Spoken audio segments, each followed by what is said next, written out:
اللہ رب العزت دیکھتا ہے، سنتا ہے، وہ یہ طاقت رکھتا ہے کہ جو چاہے کرے اور جب، جس وقت، جس کو جس چیز سے چاہے نواز دے۔ اس لیے اگر ہمارا یہ یقین ہے کہ ہمارا رب ایسا ہی ہے تو اس چیز سے ہمارے اندر دعا کا جذبہ اور زیادہ پیدا ہوگا۔ جتنا جتنا انسان کو اللہ سبحانہ تعالیٰ کی معرفت حاصل ہوتی چلی جاتی ہے تو فطری طور پر، قدرتی طور پر اس کے اندر یہ جذبہ پیدا ہوتا جاتا ہے کہ وہ اپنی ہر ضرورت کے لیے، چھوٹی ضرورت کے لیے بھی اور بڑی ضرورت کے لیے بھی اپنے اسی رب کو پکارے اور اس سے دنیا اور آخرت کی سعادتیں اور بھلائیاں مانگ لے۔ وہ اسی کو اپنا کارساز بنا لے، اسی کو اپنا مددگار سمجھے۔ اس لیے دعا کرتے رہنا چاہیے۔ دعا کا نہ کوئی خاص وقت مقرر ہے کہ اس وقت کا آپ انتظار کریں تو دعا کر سکتے ہیں، نہیں، آپ ہر وقت دعا کر سکتے ہیں۔ اور نہ ہی اس کے لیے کوئی خاص قسم کا عمل کرنے کی ضرورت ہے کہ وہ عمل کریں گے تو ہی دعا کر سکتے ہیں، نہیں۔ اور نہ ہی اس کے لیے کسی زبان کی پابندی ہے کہ صرف آپ عربی میں ہی دعا کر سکتے ہیں۔ آپ اردو میں، اپنی مدر ٹنگ میں، کسی بھی زبان میں آپ دعا کر سکتے ہیں۔ وہ دعا اللہ تعالیٰ تک پہنچتی ہے، وہ دعا کو سنتا ہے اور اپنی حکمت کے مطابق اس کی قبولیت کا فیصلہ کرتا ہے کہ کیا بندے کو یہی چیز دے دی جائے جو وہ مانگ رہا ہے، یا اس سے بہتر کوئی چیز دی جائے، یا پھر اس سے کوئی بلا ٹالی جائے، یا اس کے لیے آخرت میں ذخیرہ کر لیا جائے، کیونکہ اس کے باقی اعمال اتنے نہیں ہیں کہ جن کی بنا پر یہ وہاں نجات پا سکے گا، تو اسے دنیا میں اس کی من پسند چیزیں دینے کی بجائے اس کے لیے آخرت میں اعمال کا ذخیرہ کر دیا جائے تاکہ اس کی آخرت میں نجات ہو سکے۔ لہذا ہم سب کو دعا کرتے رہنا چاہیے۔ دعا عظیم عبادت، شرف والی عبادت، وہ عبادت جس کو اللہ تعالیٰ پسند کرتا ہے، وہ عبادت کہ جسے چھوڑ دیا جائے تو اللہ تعالیٰ ناراض ہوتا ہے۔ دعا توحید کی بنیاد ہے، یہ ہمیں اپنے رب سے قریب کر دیتی ہے، اس سے ہماری مشکلات آسان ہوتی ہیں، تکلیفیں دور ہوتی ہیں، ہمیں برکتیں حاصل ہوتی ہیں۔ لہذا جو مشکلات سے نکلنا چاہتا ہے وہ دعا کو اپنے لیے لازم کر لے، کیونکہ اللہ تعالیٰ ہی پریشانیوں کو دور کرتا ہے۔ امن یجیب المضطر اذا دعاہ ویکشف السوء، بھلا کون ہے جو لاچار کی فریاد رسی کرتا ہے جب وہ اسے پکارتا ہے اور اس کی تکلیف کو دور کر دیتا ہے۔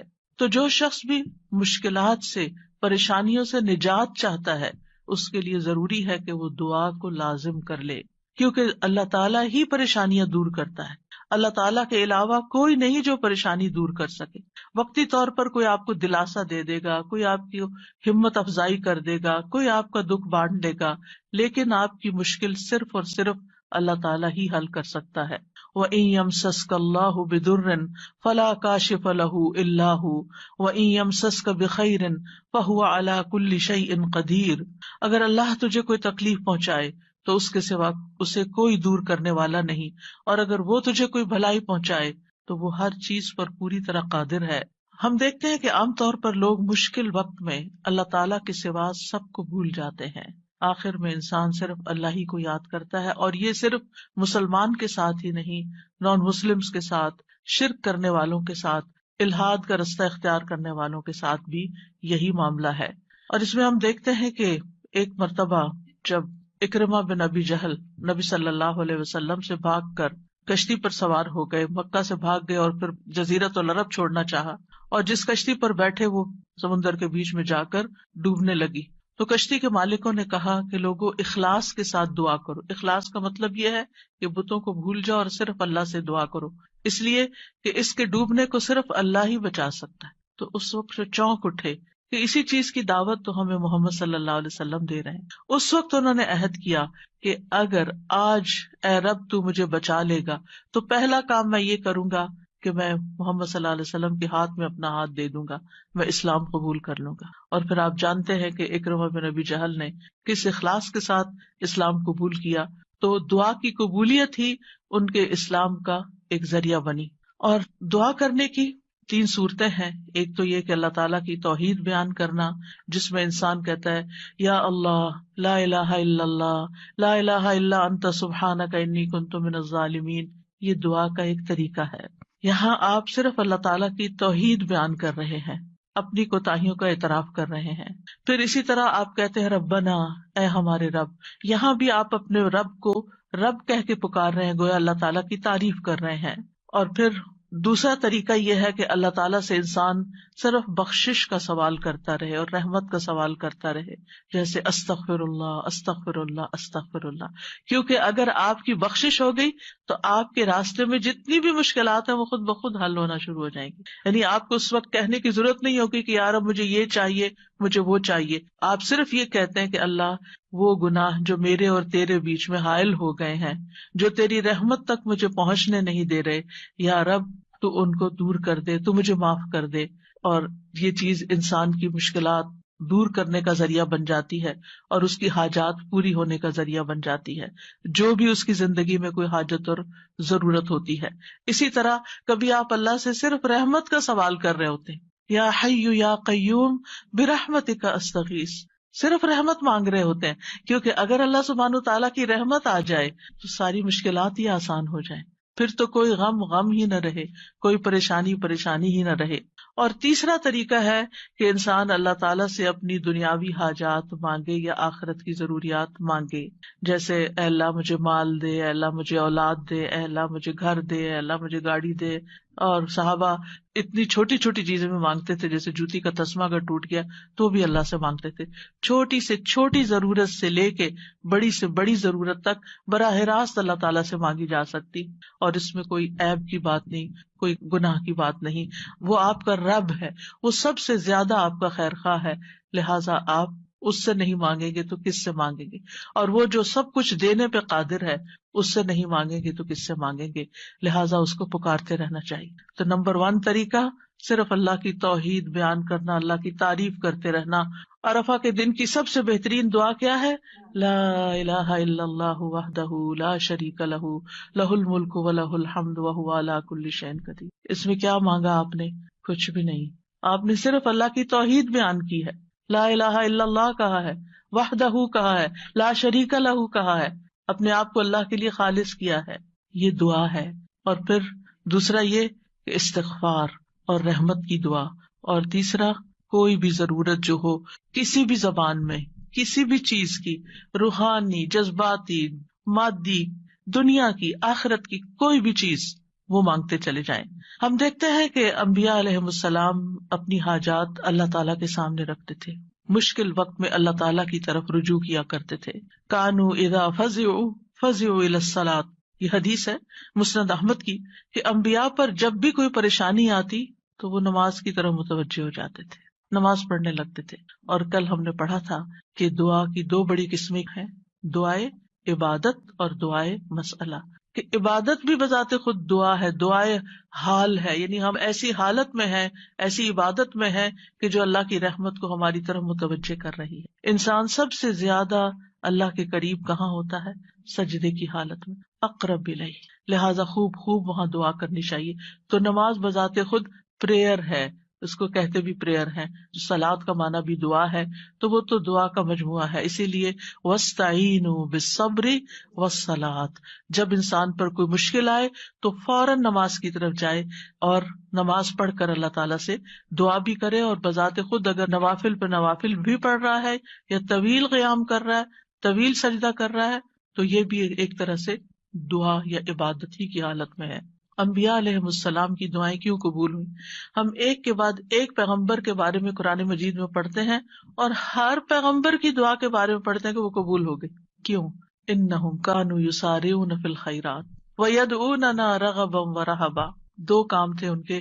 ایک تو یہ کہ وہ نیکی کے کاموں میں بہت جلدی کرتے تھے، یسارعون فی الخیرات. تو دعاؤں کی قبولیت کے لیے کیا ہے؟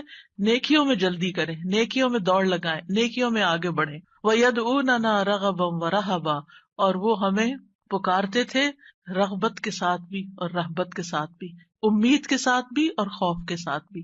تو انسان کو اپنے رب کو امید اور خوف دونوں طریقوں سے پکارنا چاہیے. تو ہم دیکھتے ہیں کہ آدم علیہ السلام پر جب پریشانی آئی، شیطان کے کہنے میں وہ آ گئے اور پھر انہوں نے دعا کی، ربنا ظلمنا انفسنا وان لم تغفر لنا وترحمنا لنکونن من الخاسرین، کہ اے ہمارے رب، ہم نے اپنی جانوں پر ظلم کیا، اگر تو نے ہمیں نہ بخشا، ہم پر رحم نہ کیا، تو ضرور ہم خسارہ پانے والوں میں سے ہو جائیں گے. تو کیا ہوا؟ اللہ تعالیٰ نے دعا قبول کی. فَتَلَقَّى آدَمُ مِن رَبِّهِ كَلِمَاتٍ فَتَابَ عَلَيْهِ إِنَّهُ هُوَ التَّوَّابُ الرَّحِيمُ. اللہ سبحانہ تعالیٰ نے آدم علیہ السلام کی توبہ قبول کر لی. نوح علیہ السلام کی قوم نے ان کے ساتھ بہت برا سلوک کیا. كذبت قبلهم قوم نوح فكذبوا عبدنا وقالوا مجنون وازدجر فدعا ربه انی مغلوب فانتصر. ان سے پہلے قوم نوح نے بھی جھٹلایا تھا، بس انہوں نے ہمارے بندے کو جھٹلا دیا اور کہنے لگے یہ مجنون ہے، اور وہ بری طرح جھڑک دیا گیا. یعنی قوم کے اوباش قسم کے لوگ ان کے ساتھ ڈانٹ ڈپٹ بھی کرتے تھے. اور بعض روایات میں آتا ہے کہ انہوں نے ان کو اتنا مارا کہ بے ہوش کر دیا. تو انہوں نے اپنے رب کو پکارا، انی مغلوب، رب میں مغلوب ہو گیا ہوں، میرا ان پہ کوئی بس نہیں چلتا، میں ان کے ساتھ ہر طریقہ آزما چکا ہوں، یہ نہیں مانتے، بس تو میری مدد کر. کیا ہوا؟ اللہ تعالیٰ فرماتے ہیں وَنُوحًا إِذْ نَادَى مِن قَبْلُ فَاسْتَجَبْنَا لَهُ فَنَجَّيْنَاهُ وَأَهْلَهُ مِنَ الْكَرْبِ الْعَظِيمِ. اور نوح کو بھی جب اس نے اس سے پہلے پکارا تو ہم نے اس کی دعا قبول کر لی، پھر اسے اور اس کے گھر والوں کو بہت بڑی گھبراہٹ سے بچا لیا. وَلَقَدْ نَادَانَا نُوحٌ فَلَنِعْمَ الْمُجِيبُونَ. اور بلا شبہ یقیناً نوح نے ہمیں پکارا تو یقیناً ہم بہت اچھے قبول کرنے والے ہیں. اللہ تعالیٰ نے ان کی دعا قبول کر لی اور پوری قوم کو ڈبو دیا سوائے ایمان والوں کے، اور اپنے بندے کا بدلہ لے لیا. یونس علیہ السلام کی مثال ہمارے سامنے ہے کہ جب اپنی قوم سے ناراض ہو کر، غضبناک ہو کر چلے گئے تھے، چلتے چلتے سمندر تک، سمندر سے کشتی میں، کشتی سے مچھلی کے پیٹ میں، اور مچھلی چلی گئی سمندر کی تہہ میں، اندھیروں پر اندھیرے. فنادا فی الظلمات اللہ الہ الا انت سبحانک انی کنت من الظالمین. تو اس نے اندھیروں میں پکارا، تیرے سوا کوئی معبود نہیں، تو پاک ہے، یقیناً میں ظلم کرنے والوں میں سے ہوں. تو ہم نے اس کی دعا قبول کر لی اور اسے غم سے نجات دے دی، اور اسی طرح ہم ایمان والوں کو نجات دیتے ہیں، اوروں کو بھی دیں گے. ان ساری مثالوں میں ہمارے لیے سبق ہے. ہمارے حالات کتنے بھی تنگ ہوں، ہم کتنی بھی پریشانی میں ہوں، لیکن پیغمبروں سے زیادہ پریشانی ہم پر نہیں آئی. بعض جگہوں پر آتا ہے کہ آدم علیہ السلام 300 سال تک یہ دعا کرتے رہے، روتے رہے کہ مجھ سے غلطی ہوئی ہے. بالآخر رب نے ان کو کلمات سکھائے اور پھر دعا انہوں نے مانگی اور ان کی نجات ہوئی. بعض اوقات آزمائشیں لمبی ہو جاتی ہیں، لیکن ہمیشہ یقین رکھیے کہ رب سنتا ہے، وہ ضرور سنے گا، وہ کبھی بھی مجھے محروم نہیں کرے گا. لم اکم بدعائک رب شقیہ، تجھ سے مانگ کر اے رب میں کبھی بھی نامراد نہیں ہوا، تو ضرور سننے والا ہے. پھر ایوب علیہ السلام 18 سال تک ایک بیماری میں مبتلا رہے ہیں. وَأَيُّوبَ إِذْ نَادَى رَبَّهُ أَنِّي مَسَّنِيَ الضُّرُّ وَأَنْتَ أَرْحَمُ الرَّاحِمِينَ فَاسْتَجَبْنَا لَهُ فَكَشَفْنَا مَا بِهِ مِنْ ضُرٍّ وَآتَيْنَاهُ أَهْلَهُ وَمِثْلَهُمْ مَعَهُمْ رَحْمَةً مِّنْ عِنْدِنَا وَذِكْرَىٰ لِلْعَابِدِينَ. اور ایوب جب اس نے اپنے رب کو پکارا کہ بے شک مجھے تکلیف پہنچی ہے اور تو رحم کرنے والوں میں سب سے زیادہ رحم کرنے والا ہے، تو ہم نے اس کی دعا قبول کر لی، بس اسے جو تکلیف تھی دور کر دی، اور اس کے گھر والے اور ان کے ساتھ اتنے ہی اور عطا کر دیے اپنے پاس سے رحمت کے طور پر. ان لوگوں کے لیے یاد دہانی ہے یہ جو عبادت کرنے والے ہیں. یعنی بعض اوقات انسان سوچتا ہے میں عبادت بھی کرتا ہوں، میں اللہ تعالیٰ کی حرام کردہ چیزوں سے بھی بچتا ہوں، لیکن میں دعا کرتا رہتا ہوں مگر میری دعا نہیں سنی جاتی، معلوم نہیں کیوں. اب دیکھیے کس طرح یعقوب علیہ السلام سال ہا سال تک، بعض روایات میں 40 سال اور بعض میں اس سے بھی زیادہ وقت کے لیے وہ بیٹے سے جدا ہوئے تھے، اور مسلسل دعا کرتے رہے، مایوس نہیں ہوئے. اللہ تعالیٰ نے بالآخر ان کی دعا سن لی. چھوڑنا نہیں، پیچھے نہیں ہٹنا. ایوب علیہ السلام نے کہا تھا انی مسنی الضر وانت ارحم الراحمین، اللہ مجھے تکلیف پہنچی ہے اور تو سب سے بڑا رحم کرنے والا ہے، تو سب مہربانوں میں سے بڑھ کر مہربان ہے، تو مہربانی نہیں کرے گا تو اور کون کرے گا. تو یہاں انہوں نے اللہ تعالیٰ کی رحمت کی فریاد کی. پھر ابراہیم علیہ السلام مشکل ترین حالات میں اللہ تعالیٰ پر توکل کرتے ہیں. ابن عباس کہتے ہیں کہ یہ کلمہ حسبنا اللہ و نعم الوکیل ابراہیم علیہ السلام نے اس وقت کہا تھا جب انہیں آگ میں ڈالا گیا تھا، اور ان کے اس کلمے کی وجہ سے ان پر آگ ٹھنڈی ہو گئی، کیونکہ انہوں نے کہا تھا حسبنا اللہ و نعم الوکیل، حسبنا اللہ، اللہ ہمیں کافی ہے۔ یہ بھی پکارنے کا ایک انداز ہے، اللہ کی رحمت کو طلب کرنے کا ایک انداز ہے۔ اور ان کے اس کہنے پر اللہ سبحانہ تعالیٰ نے کیا فرمایا، قلنا یا نار کونی بردم وسلاما علی ابراہیم، اے آگ تو ابراہیم پر سراسر ٹھنڈک اور سلامتی والی بن جا۔ ابراہیم علیہ السلام نے نیک اولاد کی دعا کی، رب ہب لی من الصالحین فبشرناہ بغلام حلیم، اے میرے رب مجھے لڑکا عطا کر جو نیکوں میں سے ہو، تو ہم نے اسے ایک بردبار لڑکے کی خوشخبری دی، بغلام حلیم۔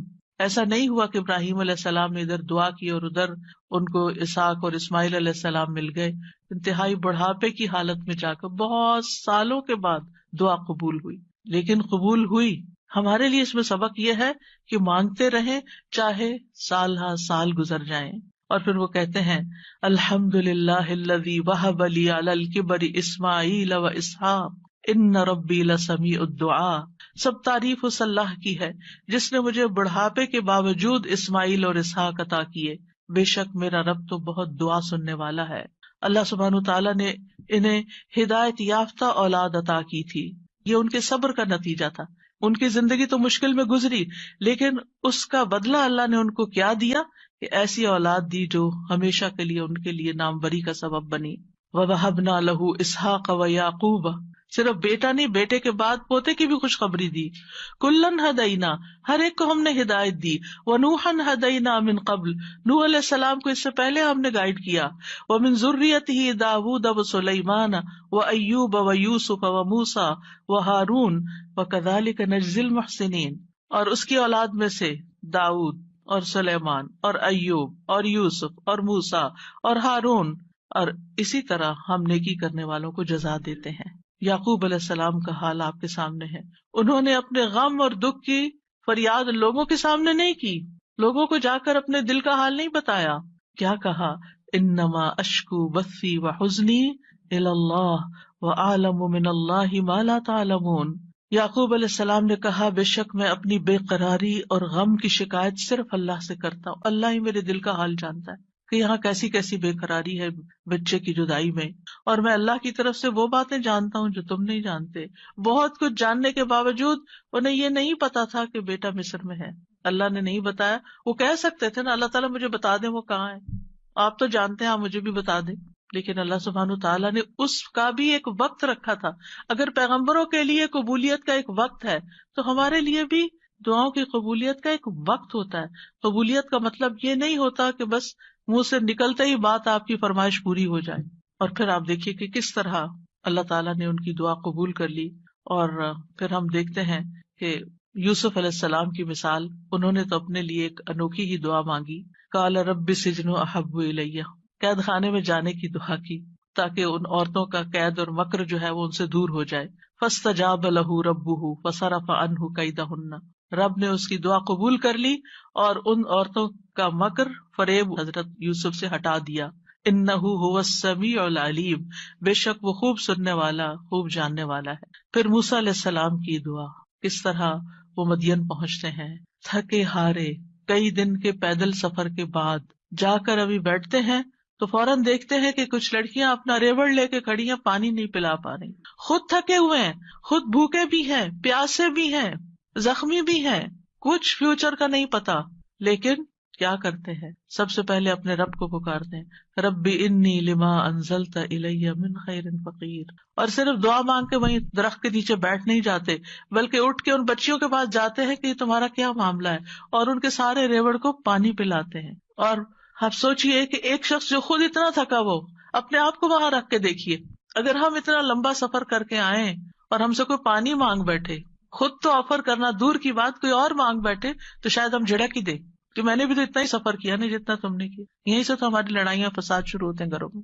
لیکن نیکی کرنے والے انہم کانوا یسارعون فی الخیرات، نیکی کے کاموں میں بہت جلدی کرتے تھے، سستی نہیں کرتے تھے، ضرورت مند کو دیکھا، پہچان لیا، اٹھے، نیکی کی، اور ابھی واپس آ کے بیٹھے ہی تھے کہ اللہ سبحانہ تعالیٰ کی طرف سے ہر چیز کی بشارت آ گئی اور وہ بچی واپس آئی اور پھر گھر لے کر گئی.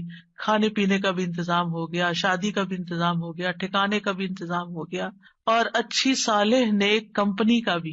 جب آپ کسی اجنبی ملک میں جاتے ہیں تو آپ کو نہیں پتا ہوتا کہ آپ کو کیسے دوست ملیں گے, آپ کے نیبرز کون سے ہوں گے, آپ کا تعلق کن لوگوں سے ہوگا. لیکن یہ اللہ کی کتنی بڑی رحمت تھی کہ اللہ تعالیٰ نے انہیں ایک نیک صالح انسان کے ساتھ جوڑ دیا کہ اس کی بیٹی کی شادی حضرت موسیٰ علیہ السلام سے ہو گئی اور ان کے درمیان ایک رشتہ قائم ہو گیا. یہ بھی سراسر اللہ کی رحمت تھی. اللہ تعالیٰ نے ان کی دعا قبول کی. موسیٰ علیہ السلام نے ہر مشکل مرحلے میں اللہ تعالیٰ کو ہی پکارا. فرعون کے دربار میں جانے لگتے ہیں تو کیا پڑھتے ہیں؟ رب اشرح لی صدری ویسر لی امری واحلل عقدۃ من لسانی یفقہوا قولی واجعل لی وزیرا من اہلی ہارون اخی. رب اشرح لی کے علاوہ کہ جو کام کرنے جا رہا ہوں یا اللہ اس کے لیے میرا دل کھول دے, میرا کام آسان کر دے, میری زبان کی گرہ کھول دے, یعنی میرے بولنے میں سلاست ہو جائے اور اس طرح کی کمیونیکیشن ہو کہ لوگ میری بات سمجھ جائیں, ان کو میری بات سمجھ آ جائے تاکہ وہ مقصد پورا ہو جائے, اور میرے گھر والوں میں سے ایک میرا مددگار بنا دے. اللہ تعالیٰ نے ہارون علیہ السلام کو نبی بنا کر ان کا مددگار بنا دیا. زکریا علیہ السلام کی مثال, مایوس نہیں ہے, سال ہر سال تک اولاد کی دعا کرتے, انتہائی بڑھاپے میں بھی. وَزَكَرِيَّا إِذْ نَادَىٰ رَبَّهُ رَبِّ لَا تَذَرْنِي فَرْدًا وَأَنْتَ خَيْرُ الْوَارِثِينَ. اور زکریا کو جب اس نے اپنے رب کو پکارا, اے میرے رب مجھے اکیلا نہ چھوڑ اور تو سب وارثوں سے بہتر ہے, تو ہم نے اس کی دعا قبول کر لی. فَاسْتَجَبْنَا لَهُ وَوَهَبْنَا لَهُ يَحْيَىٰ, اور ہم نے اس کو یحییٰ عطا کیا. وَأَصْلَحْنَا لَهُ زَوْجَهُ, اور اس کی بیوی کو اس کے لیے درست کر دیا. یعنی بعض اوقات ہم سوچتے ہیں کہ انفرٹیلٹی کا پرابلم ہے, بچہ ہو ہی نہیں سکتا. اللہ تعالیٰ سب کچھ کر سکتا ہے, اللہ تعالیٰ وہ بھی ٹھیک کر سکتا ہے, کیونکہ ان اللہ علی کل شیء قدیر, اللہ تعالیٰ ہر چیز پر قدرت رکھتا ہے. اس لیے مایوسی کس بات کی؟ اللہ کے بندے کبھی بھی مایوس نہیں ہوتے. ہاں, مانگنے سے کبھی نہیں تھکتے, مانگتے رہتے ہیں کہ اللہ تعالیٰ سبب کے ساتھ بھی دیتا ہے اور بغیر سبب کے بھی دیتا ہے, اس کے لیے کیا مشکل ہے. پھر نبی صلی اللہ علیہ وسلم کس طرح دعا کرتے ہیں, استستغیثون ربکم فاستجاب لکم انی ممدکم بألف من الملائکۃ مردفین. جب تم اپنے رب سے مدد مانگ رہے تھے تو اس نے تمہاری دعا قبول کر لی کہ بے شک میں 1000 فرشتوں کے ساتھ تمہاری مدد کرنے والا ہوں جو ایک دوسرے کے پیچھے آنے والے ہیں. کس طرح نبی صلی اللہ علیہ وسلم بدر کے میدان میں فریادیں کر رہے تھے, اپنے رب کو پکار رہے تھے. دیر اینڈ دن خوشخبری آ گئی کہ فرشتوں سے مدد کی جائے گی. انبیاء علیہ السلام کے علاوہ ہم دیکھتے ہیں کہ دیگر افراد بھی جنہوں نے اللہ تعالیٰ سے دعا کی, اللہ سبحانہ تعالیٰ نے ان کی دعا سن لی.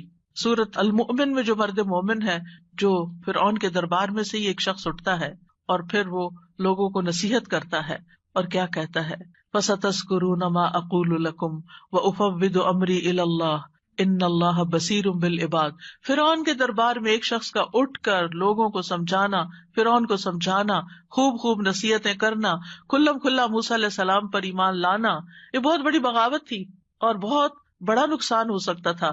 لیکن اس مرد مومن نے کیا کہا, افوض امری الی اللہ, میں اپنا معاملہ اللہ کے سپرد کرتا ہوں. کیا ہوا پھر, فوقاہ اللہ سیئات ما مکروا وحاق بآل فرعون سوء العذاب, اللہ نے اسے ان کی بری چالوں سے بچا لیا جو انہوں نے تدبیریں کی تھی, ان سے نجات دی, اور آل فرعون کو برے عذاب نے گھیر لیا.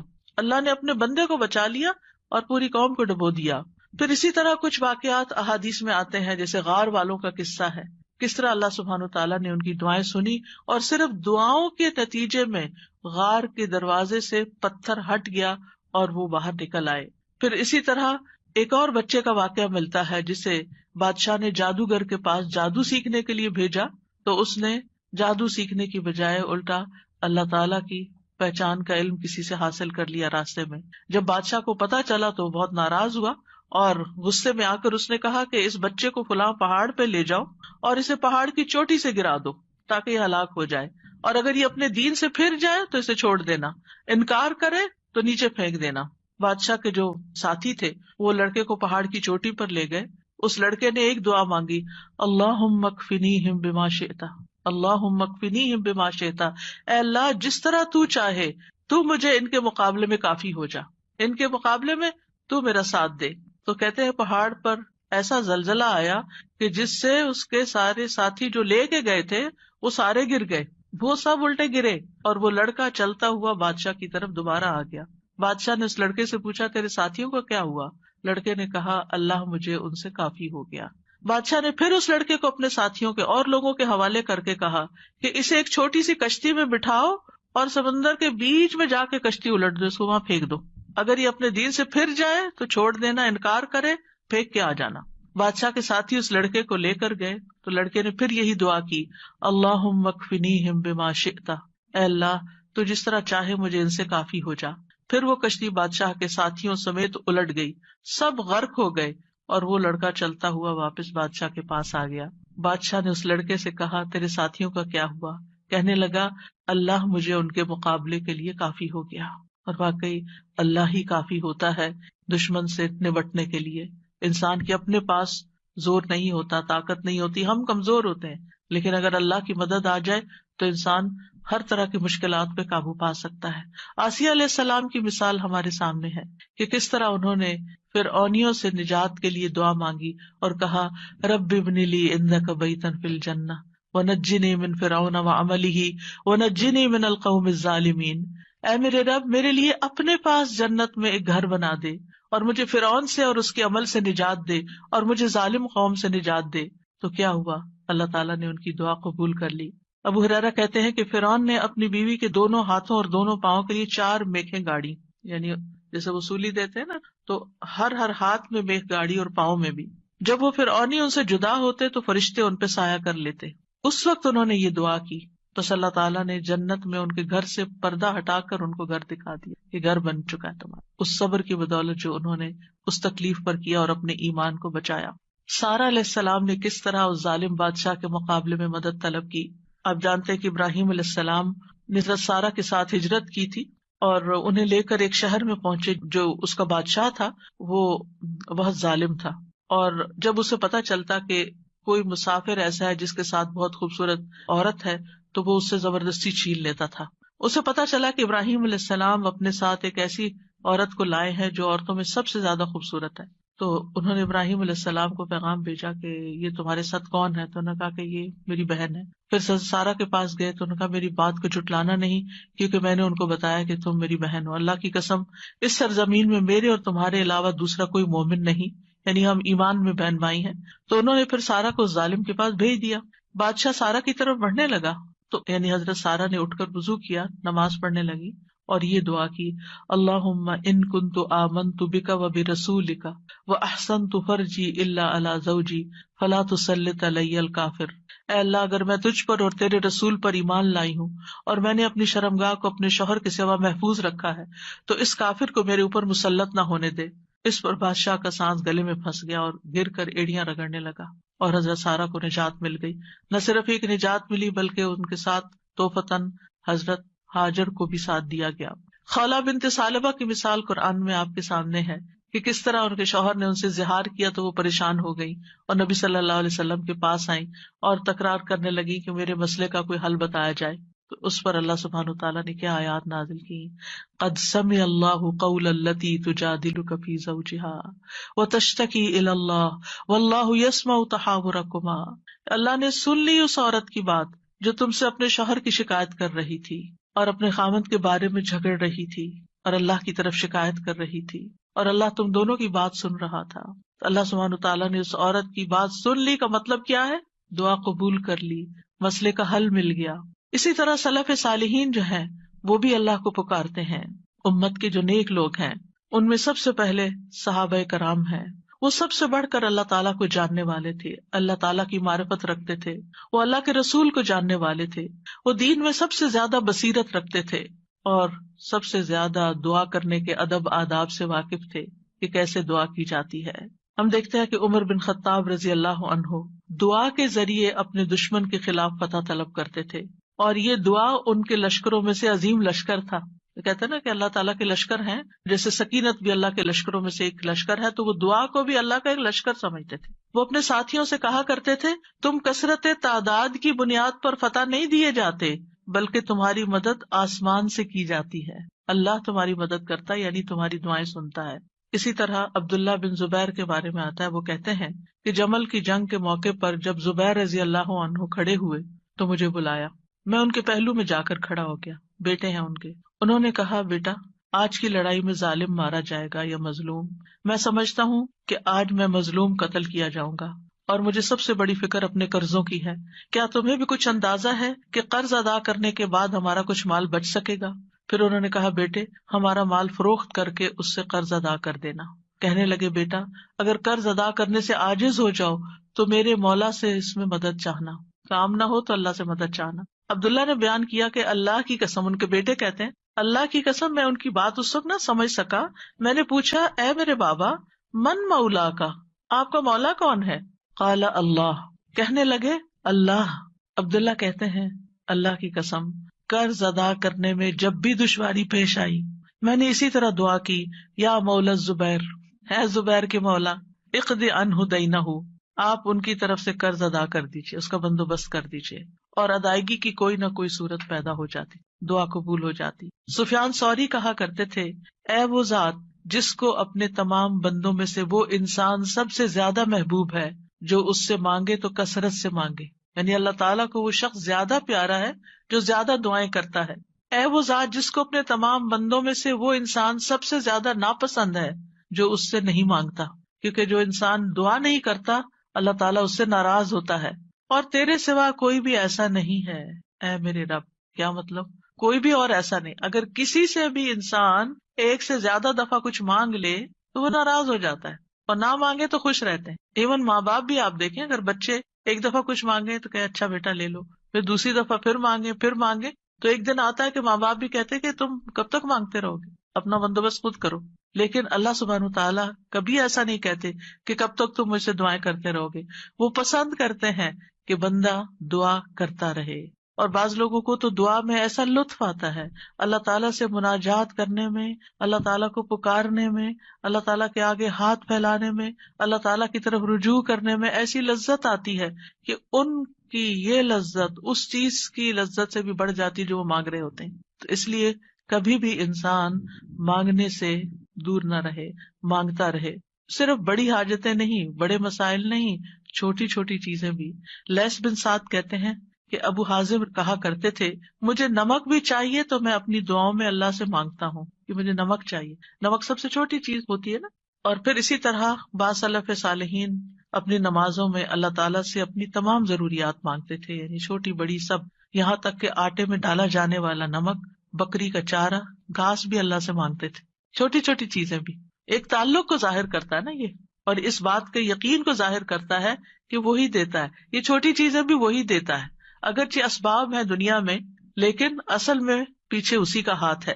حضرت عائشہ کہا کرتی تھی سب کچھ اللہ سے مانگو، یہاں تک کہ جوتے کا تسمہ بھی اللہ سے مانگو، کیونکہ اگر اللہ میسر نہ کرے تو وہ کبھی میسر نہ ہو، اللہ نہ دے تو کبھی نہیں ملتا، چاہے چھوٹی سی چیز ہی کیوں نہ ہو. یاد رکھیے دعا کی قبولیت کے کچھ درجات ہیں، یعنی ہم سب مانگتے ہیں، پیغمبروں نے مانگا، ابھی تک ہم نے دیکھا کہ سب مانگ رہے ہیں اور دعائیں قبول بھی ہو رہی ہیں. تو اس کے کچھ درجات ہیں، لیولز ہیں. رسول اللہ صلی اللہ علیہ وسلم نے فرمایا اگر کوئی شخص اللہ سے دعا کرتا ہے تو اس کی دعا ضرور قبول ہوتی ہے، اس کی دعا ضرور قبول ہو جاتی ہے، خواہ دنیا میں اسے وہ چیز دے دی جائے، یعنی جو مانگ رہا ہے وہ یہیں مل جائے، یا اس کے لیے آخرت میں ذخیرہ بنا دیا جائے، یا پھر اس دعا کے بقدر اس کے گناہوں کا کفارہ ادا ہو جاتا ہے، بشرطے کہ اس کی دعا کسی گناہ یا قطع رحمی کے لیے نہ ہو اور وہ جلدی نہ کرے. تو 3 چیزیں ہو گئی، یا وہی چیز مل گئی جو مانگی، یا پھر آخرت کے لیے جمع ہو گئی کہ وہاں بدلہ ملے گا، یا پھر دنیا میں کیے جانے والے گناہوں کا کفارہ ہو گیا. بعض اوقات انسان اللہ کی نافرمانی کے کچھ کام کر رہا ہوتا ہے، مثلا نماز کے لیے صبح وقت میں نہ اٹھنا. کچھ لوگ روٹین میں ریگولرلی دیر سے فجر پڑھتے ہیں، رات کو دیر سے سوتے ہیں، صبح دیر سے اٹھتے ہیں. اگر ان کو سمجھایا جائے تو وہ کہتے ہیں ہم پڑھ تو لیتے ہیں نا، جب اٹھتے ہیں پڑھ لیتے ہیں. بھائی کبھی کبھار تو ایسا ہو جائے، لیکن روز کا ہی اگر کام ہو جائے تو یہ کوئی معمولی چیز ہے؟ یہ اللہ کی نافرمانی ہے. اور ایسی اور بھی چیزیں ہو سکتی ہیں زندگی میں جو ہم اللہ کے حکم کی نافرمانی کر رہے ہوتے ہیں. آپ کو یاد ہوگا کہ جب میں نے رمضان کا لیکچر دیا تو اس میں سب سے پہلے یا ایھا الذین آمنوا پہ بات ہوئی تھی. یا ایھا الذین آمنوا، اے لوگو جو ایمان لائے، تم پہ روزے فرض کر دیے، یعنی روزے رکھو. اور کتنے ہی اللہ تعالیٰ کے احکامات ایسے ہیں جو اللہ تعالیٰ مومنوں سے ان کو فلفل کرنے کے لیے کہتا ہے، لیکن کیا ہم وہ سارے فلفل کر رہے ہیں؟ اگر ہماری کوئی بات نہ مانے تو ہم کتنے ناراض ہوتے ہیں. کوئی بچہ ہماری بات نہ سنے، مثلا شور کر رہا ہے، ہم کہتے چپ ہو جاؤ، نہیں چپ ہوتا. پھر آپ کہتے دیکھو چپ ہو جاؤ، شور نہیں کرو، دیکھو بھائی کو نہیں مارو. ایک دفعہ، دو دفعہ، تین دفعہ، پھر اٹھ کے کیا کرتے ہیں؟ پھر لگانی پڑتی ہے نا. کیوں لگانی پڑتی؟ تاکہ فساد ختم ہو، لڑائی ختم ہو. ویسے نہیں وہ مان رہا. ہمارا بھی یہی حال ہے. اللہ تعالیٰ ہمیں ڈھیل دیے رکھتے ہیں، یہ غلط کام نہیں کرو، نہیں کرو، نہیں کرو، مختلف چانسز ملتے رہتے ہیں، نہیں چھوڑتے. پھر اللہ تعالیٰ کسی مشکل میں ڈال دیتے ہیں. اب بندے بنو گے تم، اب آؤ گے میری طرف. پھر بندہ اللہ کی طرف رجوع کرتا ہے، پھر توبہ کرتا ہے، پھر معافیاں مانگتا ہے، پھر دعائیں کرتا ہے، پھر اللہ سبحانہ وتعالیٰ اس کی دعا سن لیتا ہے اور اس کے پچھلے گناہ معاف ہو چکے ہوتے ہیں. جب تک دعائیں کرتا رہتا ہے، وہ عبادت کی حالت میں ہوتا ہے نا، تو اس عبادت سے ان الحسنات یذہبن السیئات، گناہ جب معاف ہو جاتے ہیں، بندہ نکھر کے ٹھیک ہو جاتا ہے. پھر اس کی دنیا کی مشکل آسان ہو جاتی ہے اور آخرت میں بھی اس کی صفائی ہو چکی ہوتی ہے، گناہ کم ہو چکے ہوتے ہیں. ہمیں سمجھ نہیں آ رہی ہوتی کہ یہ ہمارے ساتھ کیا ہو رہا ہے، ہماری دعا کیوں نہیں قبول ہو رہی. لیکن وہ قبول ہو رہی ہوتی ہے، وہ کہیں اور کام کر رہی ہے، وہ کسی اور طریقے سے قبول ہو رہی ہے، وہ گناہوں کی معافی کا ذریعہ بن رہی ہے. اسی لیے دعا کا ایک طریقہ کیا ہے؟ صرف استغفار کرنا. جیسے نوح علیہ السلام نے کہا تھا فَقُلْتُ اسْتَغْفِرُوا رَبَّكُمْ إِنَّهُ كَانَ غَفَّارًا يُرْسِلِ السَّمَاءَ عَلَيْكُمْ مِدْرَارًا. قحط سالی ہو گئی، بارشیں رک گئی، استغفار کرو، بارشیں برسنے لگیں گی. تمہارے گناہوں کی وجہ سے رکی تھی، توبہ کر لو، پھر حالات اچھے ہو جائیں گے. سارے مل کے توبہ کرو، پوری قوم توبہ کرے. اسی لیے وہ صلاۃ الاستسقاء پڑھی جاتی ہے، سب مل کے دعا کرتے ہیں اللہ تعالیٰ سے. تو نبی صلی اللہ علیہ وسلم نے فرمایا بشرطے کہ اس کی دعا کسی گناہ یا قطع رحمی کے لیے نہ ہو اور وہ جلدی نہ کرے. صحابہ نے عرض کیا یا رسول اللہ جلدی سے کیا مراد ہے؟ آپ نے فرمایا یہ کہے کہ میں نے اللہ سے دعا کی لیکن اس نے قبول نہیں کی. یہ نہ کہے کبھی. بعض اوقات کوئی شخص اپنا مسئلہ بتاتا ہے نا اور اس کو حل یہ بتایا جاتا ہے دعا کرو، تو کہتے ہیں دعا تو بہت کی ہے بھائی، پھر اور کیا کرنا ہے؟ پھر بھی دعا ہی کرنی ہے، ابھی اور بھی کرنی ہے، ابھی کاؤنٹ پورا نہیں ہوا، ابھی ٹائم پورا نہیں ہوا. جب تک وہ ٹائم نہیں آتا تمہیں مانگتے چلے جانا ہے، مانگتے رہو، اسی میں فائدہ ہے. تمہیں نہیں پتا تمہارے لیے کتنا بڑا اجر اکٹھا ہو رہا ہے. اگر آج وہ قبول ہوگی نا، تم پھر مستی میں آ جاؤ، کیونکہ اللہ تعالیٰ کو زیادہ پتا ہے نا کہ اس بندے کو اگر میں نے یہ چیز دے دی اس کی تو آخرت خراب ہو جائے گی. آپ کو نہیں پتا ہوتا کہ آپ اگر اپنے بچے کو اس ایج میں گاڑی لے دیں گے تو وہ کیا کرے گا، اس ایج میں فلاں چیز دے دیں گے تو کیا کرے گا.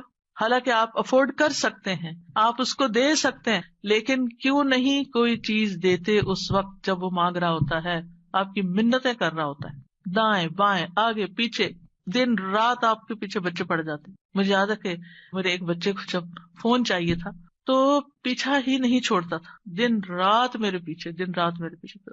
میں نہیں دینا چاہتی تھی کہ ابھی وہ ایج نہیں میچورٹی کی کہ جس میں فون دیا جائے. تو کیا میں ظالم تھی؟ نہیں، اسی کی خاطر، اسی پر مہربانی اور اسی کے فائدے کی خاطر نہیں دینا چاہتی. یہ تو ہم انسان ہیں کم عقل، چھوٹی سی عقل میں تھوڑی سی بات سمجھ جاتے ہیں کہ ابھی یہ چیز نہیں دینی. اسی طرح آپ کے گھر میں مثلاً کوئی شوگر کا پیشنٹ ہے، اس کا من پسند کھانا رکھا ہوا ہے لیکن آپ اس کو نہیں دیتے. کیوں نہیں دیتے؟ ایسا نہیں ہے کہ وہ ہے نہیں کھانا، سب کچھ ہے، لیکن اس لیے نہیں دیتے کہ وہ کھا کر بیمار ہوگا اور بیمار ہوگا، سخت نقصان ہو سکتا ہے. نہیں دینا. تو کیا اللہ تعالیٰ کو نہیں پتا کہ جو کچھ ہم مانگ رہے ہیں وہ ابھی ہمیں اس کو دینا ہے یا نہیں دینا، ابھی یہ کام ہو جانا چاہیے یا نہیں ہو جانا چاہیے؟ اس کو ہم سے زیادہ پتا ہے. وَلِلَّهِ الْمَثَلُ الْأَعْلَىٰ. اس لیے کوئی بھی اگر دعا قبول نہیں ہوتی، کوئی بات نہیں، موقع غنیمت جانے اللہ سے قریب ہونے کا، قریب تر ہوتے جانے کا. اسی میں خیر ہے، اسی میں بھلائی ہے. قَدْ جَعَلَ اللَّهُ لِكُلِّ شَيْءٍ قَدْرًا. اللہ نے ہر چیز کا ایک اندازہ رکھا ہے، وقت رکھا ہے، ایک ٹائم ہے، اس پر ہو جائے گا.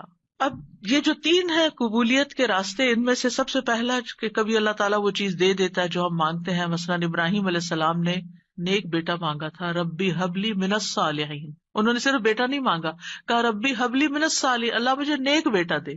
کتنی عقل مند تھے نا. ہم جب کوئی چیز مانگتے ہیں تو بس کہتے ہیں کچھ مل جائے، بس جو بھی مل جائے لے لیں گے. نہیں، کوالٹی والی چیز مانگے، اللہ سب کچھ دے سکتا ہے. تو اللہ تعالیٰ نے کیا کیا، فبشرناہ بغلام حلیم. تو ہم نے اسے ایک بہت بردبار لڑکے کی، بہت ٹالرنٹ، بہت ہمبل، بہت اچھے اخلاق والے بچے کی خوشخبری دی.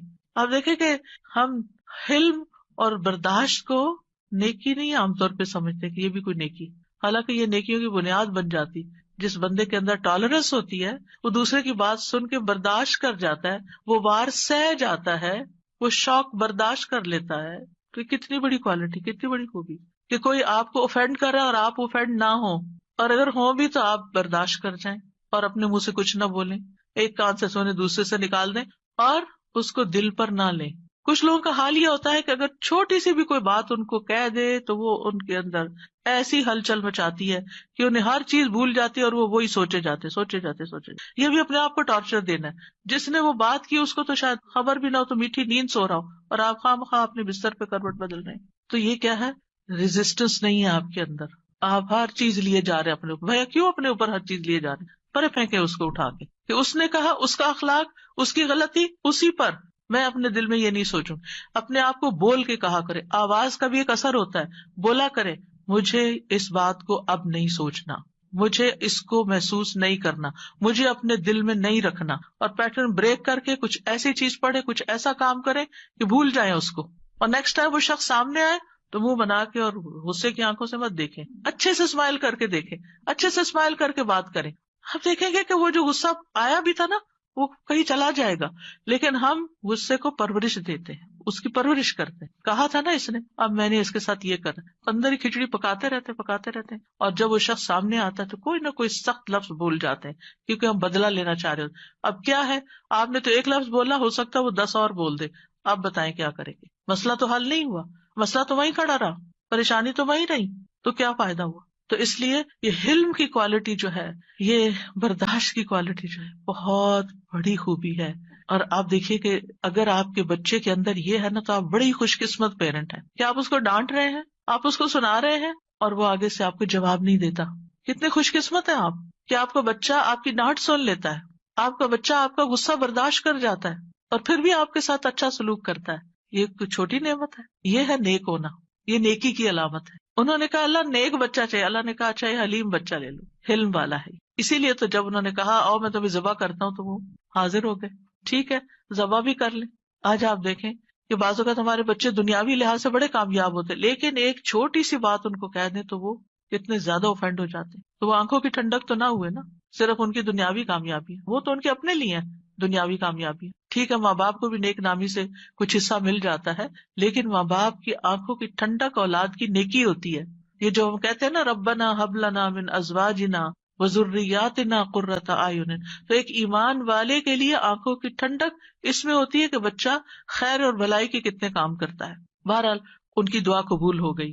کبھی ایسا بھی ہوتا ہے کہ مانگی ہوئی چیز سے اللہ تعالیٰ زیادہ بہتر چیز آپ کو دے دیتا ہے. آپ کچھ اور مانگ رہے تھے، آپ کو مانگنا نہیں آ رہا تھا، اللہ تعالیٰ کو آپ پر پیار آیا، آپ نے چھوٹا مانگا، اللہ نے اس سے بڑھ کر آپ کو دے دیا. کئی دفعہ ہم کہتے ہیں نا کہ میں نے تو کبھی یہ سوچا بھی نہیں تھا، میں نے اتنا نہیں مانگا تھا. میرے ایک رشتے دار ہیں، اللہ نے ان کو بہت دیا، تو کبھی میری بات ہوتی ہے ان سے تو کہتے ہیں کہ میں نے اتنا نہیں مانگا تھا، میں نے اتنا نہیں مانگا تھا، اور اللہ تعالیٰ دیتا ہی چلا جا رہا ہے. تو ایسا بھی ہوتا ہے کہ بعض اوقات آپ والدین کے بڑے ہی فرما بردار ہوتے ہیں، ان کے دکھ درد کے ساتھی ہوتے ہیں، اور اللہ سبحانہ تعالیٰ آپ کو صلہ رحمی کا ویسے بھی وعدہ ہے کہ جو رشتے جوڑے گا، جو ماں باپ کے ساتھ احسان کا برتاؤ کرے گا، رشتے جوڑے گا، تعلقات اچھے رکھے گا، اللہ تعالیٰ اس کی عمر اور رزق میں برکت عطا فرمائے گا. یہ رزق کے دروازوں میں سے ایک دروازہ ہے کہ تھوڑا بھی ہے تب بھی احسان کا معاملہ کرو، رشتے داروں کے ساتھ اپنے تعلقات ریلیشن شپ اچھے رکھو. تو اللہ سبحانہ تعالیٰ کبھی کبھی ہم کچھ مانگتے ہیں، اللہ تعالیٰ ہمیں اس سے بھی بہتر عطا کرتا ہے. آپ دیکھیں عمران کی بیوی نے کیا کہا تھا، ربی انی نذرت لک ما فی بطنی محررا، اللہ میں نے تیرے لیے اس کی نظر مانی ہے جو میرے پیٹ میں ہے وہ آزاد ہوگا، فتقبل منی، آپ اسے قبول کر لیں، انک انت السمیع العلیم، آپ سننے والے ہیں، سب کچھ جاننے والے ہیں. اور اب کیا ہوا، بیٹی پیدا ہو گئی. انہوں نے سمجھا کہ بیٹی کوئی اچھی چیز نہیں، بیٹا چاہیے تھا، خیال ان کا یہ تھا. واللہ اعلم بما ودعت ولیس الذکر کالانثی، اللہ تعالیٰ نے کیا فرمایا کہ لڑکا لڑکی کی طرح نہیں ہوتا. یہاں جو کام بیٹی کرے گی وہ بیٹا نہیں کر سکتا. اور پھر حضرت مریم سے کیسی خیر دنیا میں جاری ہوئی، اللہ نے ان کو کس طرح چنا، ایمان والی عورتوں کی سردار ہیں وہ. کبھی اللہ تعالیٰ مانگی ہوئی چیز جیسی کوئی تکلیف دور کر دیتا ہے. آپ کچھ مانگ رہے ہوتے ہیں اور ادھر سے تکلیف آ رہی ہوتی ہے، اللہ تعالیٰ اس مانگنے کی وجہ سے اس تکلیف کو پیچھے ہٹا دیتے ہیں. ہم کہتے ہیں ہماری دعا قبول نہیں، کتنی غلط بات کرتے ہیں، استغفر اللہ. ہم کہتے ہیں میری دعا قبول نہیں، بھائی ہو چکی ہے، اللہ نے فرمایا ہے نا اجیب دعوت الداعی اذا دعانی، میں قبول کرتا ہوں. کیسے کہتے ہو نہیں قبول ہوتی؟ ہوئی ہے، تمہیں نہیں پتا کس شکل میں ہوئی ہے. تم چھوٹی چیز مانگ رہے تھے، میں تمہیں بہتر دینے والا ہوں. تم کچھ مانگ رہے تھے، میں تم سے مصیبت دور کر رہا ہوں. اگر وہ مصیبت دور نہ کرو تو یہ تمہاری مانگی ہوئی چیز مل بھی جائے تو تم فائدہ نہیں اٹھا سکتے اس سے. نبی صلی اللہ علیہ وسلم نے فرمایا جو مسلمان کوئی ایسی دعا کرے جس میں گناہ یا قطع رحمی کا کوئی پہلو نہ ہو تو اللہ اسے تین میں سے کوئی ایک چیز ضرور عطا فرماتے ہیں. یا تو فوراً ہی اس کی دعا قبول کر لی جاتی, یا آخرت کے لیے ذخیرہ کر لی جاتی, یا اس سے اس جیسی کوئی تکلیف دور کر دی جاتی. صحابہ نے عرض کیا اس طرح تو پھر ہم بہت کثرت کریں گے. آپ نے فرمایا اللہ اس سے بھی زیادہ کثرت والا ہے, یعنی آپ بہت مانگو گے تو اللہ تعالیٰ اس سے بھی زیادہ دے سکتا ہے, تمہارے مانگنے سے بھی زیادہ دے سکتا ہے. کبھی گناہوں کا کفارہ بن جاتی ہے. حدیث میں آتا ہے وَإِمَّا أَن يُكَفَّرَ عَنْهُ مِن ذُنُوبِهِ بِقَدْرِ مَا دَعَا, یا پھر اس دعا کی وجہ سے اس کے گناہوں کا کفارہ ادا ہو جاتا ہے, ایکسپیشن ہو جاتی ہے. یعنی بعض اوقات ہماری نماز میں کوئی کمی رہ جاتی ہے, بعض اوقات روزے میں رہ جاتی ہے, زکوٰۃ میں رہ جاتی ہے, کئی چیزیں ہیں جو ہمارے فرائض ہیں ہم ادا کر رہے ہوتے ہیں لیکن کہیں نہ کوئی کمی ہوتی ہے اور اس کا ہمیں پتہ ہی نہیں چلتا. کبھی وضو میں کوئی کمی رہ جاتی, تو ان چیزوں کا پھر کفارہ تو کرنا ہے نا.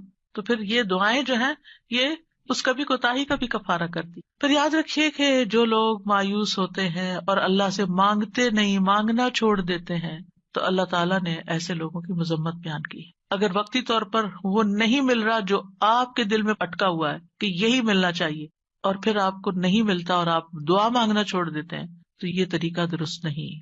وقال ربکم ادعونی استجب لکم, تمہارا رب فرماتا ہے مجھ سے دعا کرو میں تمہاری دعا قبول کروں گا. ان الذین یستکبرون عن عبادتی, بے شک جو لوگ میری عبادت سے تکبر کرتے ہیں, سیدخلون جہنم داخلین, وہ جہنم میں ضرور ذلیل و خوار ہو کے داخل ہوں گے. دعا روک دینا یہ سوچ کر قبول نہیں ہوتی تو فائدہ نہیں مانگنے کا. یہ کیا ہے دراصل اللہ سے مایوس ہونا, نا امید ہونا اور اللہ سے ناراض ہونا, تبھی تو آپ اس کو چھوڑ رہے ہیں. پھر آپ کہاں جائیں گے؟ تو اللہ تعالیٰ کو یہ چیز سخت ناپسند ہے. امام شوکانی رحمہ اللہ اس آیت کے بارے میں کہتے ہیں یہ آیت کریمہ اس بات پر دلالت کرتی ہے کہ دعا عبادت کا حصہ ہے, پس اللہ سبحانہ تعالیٰ نے اپنے بندوں کو حکم دیا ہے کہ وہ اس سے دعا مانگیں, یعنی دعا مانگنے کا حکم اللہ تعالیٰ نے دیا ہے. پھر فرمایا ان الذین یستکبرون عن عبادتی, یہ آیت اس بات کا فائدہ دیتی ہے کہ دعا عبادت ہے اور اللہ سے دعا نہ مانگنا تکبر ہے, اور اس تکبر سے زیادہ برا عمل کوئی نہیں. یعنی وہ جب منافقین سے کہا جاتا تھا نا کہ تم رسول کے پاس آؤ اور استغفار کرو, تو وہ سر جھٹک دیتے, ہم نہیں جاتے, ہم نہیں کرتے. آج بھی آپ دیکھیں کہ بعض اوقات کسی کو نیکی کی کوئی بات کہی جاتی کہ یہ صدقہ کر لو, یہ نیکی کر لو, تو وہ سر جھٹک کے چلے جاتے, اور نہیں تمہارے پاس کچھ کہنے کو ہر وقت یہی نصیحت ہے. تو انسان کی اس میں سب سے زیادہ محرومی ہے کہ انسان دعا چھوڑ دے, اس ہستی سے مانگنا چھوڑ دے جو اس کا خالق ہے, اس کا مالک ہے, اس کا رازق ہے, اس کو زندگی دینے والا ہے, اس کی موت بھی اس کے ہاتھ میں ہے, ثواب اور سزا دینے والا ہے. تو تکبر جو ہے انتہائی ناسمجھی کی چیز ہے اور نعمتوں کی ناشکری ہے. فرعون کیوں ڈوبا تھا, فرعون کیوں غرق ہوا؟ تکبر کی وجہ سے. قارون کو کیا مشکل ہوئی, قارون کیوں زمین میں دھنسا؟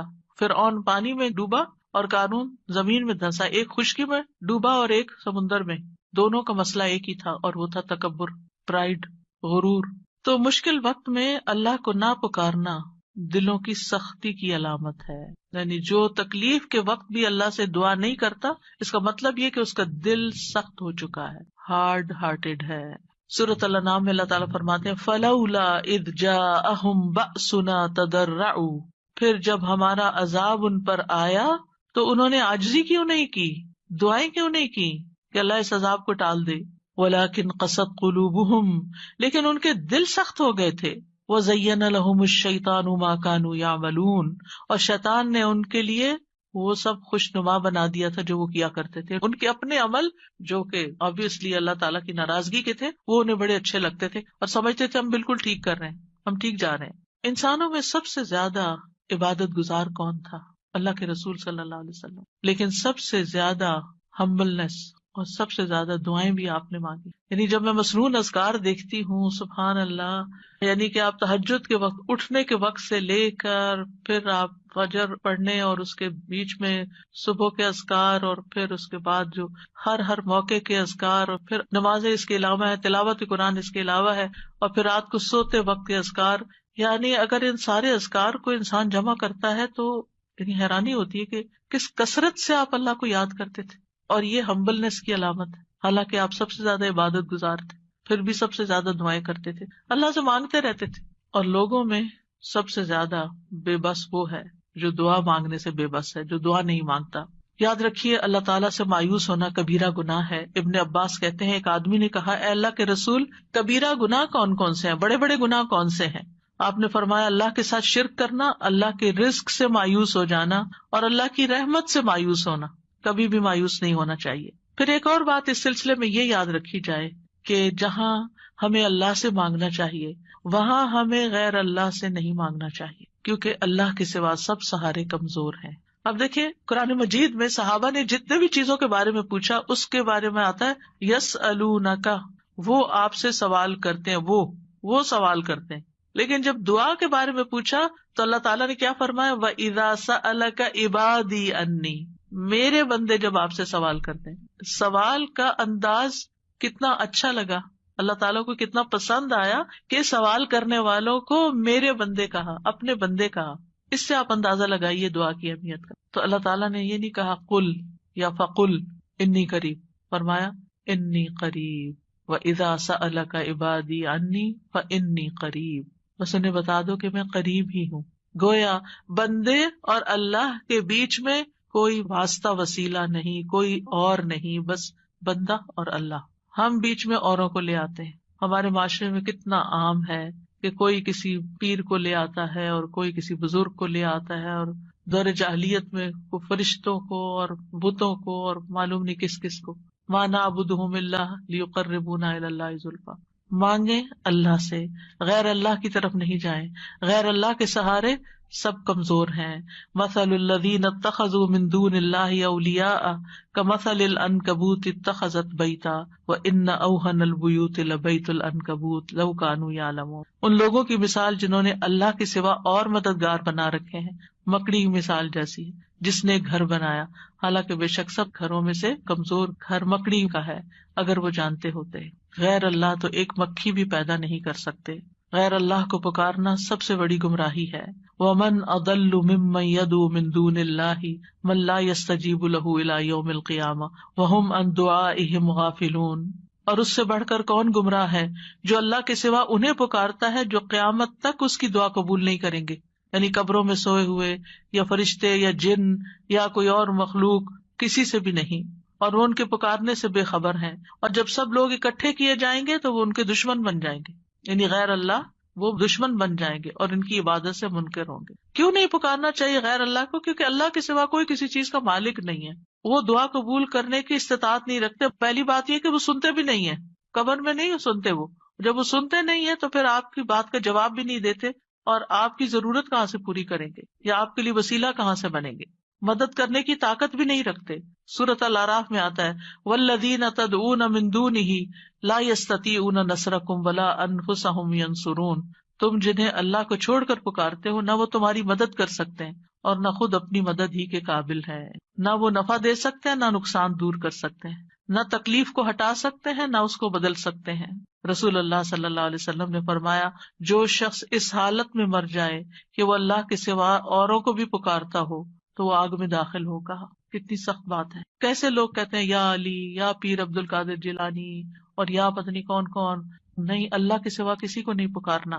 تو بہرحال ہم سب کو اللہ ہی کی طرف رجوع کرنا ہے اور اللہ ہی سے دعا کرنا ہے. اللہ سبحانہ تعالیٰ سے دعا ہے کہ وہ ہمارے اس علم کو ہمارے سینوں میں محفوظ کر دے اور ہمیں اس عبادت کی توفیق عطا فرمائے اور ہم سے راضی ہو جائے اور ہماری خطائیں معاف کر دے. جی اساسی ایک سوال تھا اور ایک پھر جی ضرور. سوال میں تو یہ تھا جیسے آپ نے بتایا دعا ہم اردو میں بھی مانگ سکتے ہیں، تو کیا جب ہم سجدے میں دعا مانگتے ہیں اس وقت بھی اردو میں مانگ سکتے ہیں یا نہیں؟ نہیں، سجدے میں، نماز کے سجدے میں نہیں، ویسے الگ سے سجدے میں پڑھ کے دعا کرنی تو وہ کر سکتے ہیں. اچھا اوکے، جزاکم اللہ خیرا. سبحانک اللہم و بحمدک اشہد ان لا الہ الا انت استغفرک و اتوب الیک. السلام علیکم و رحمۃ اللہ وبرکاتہ.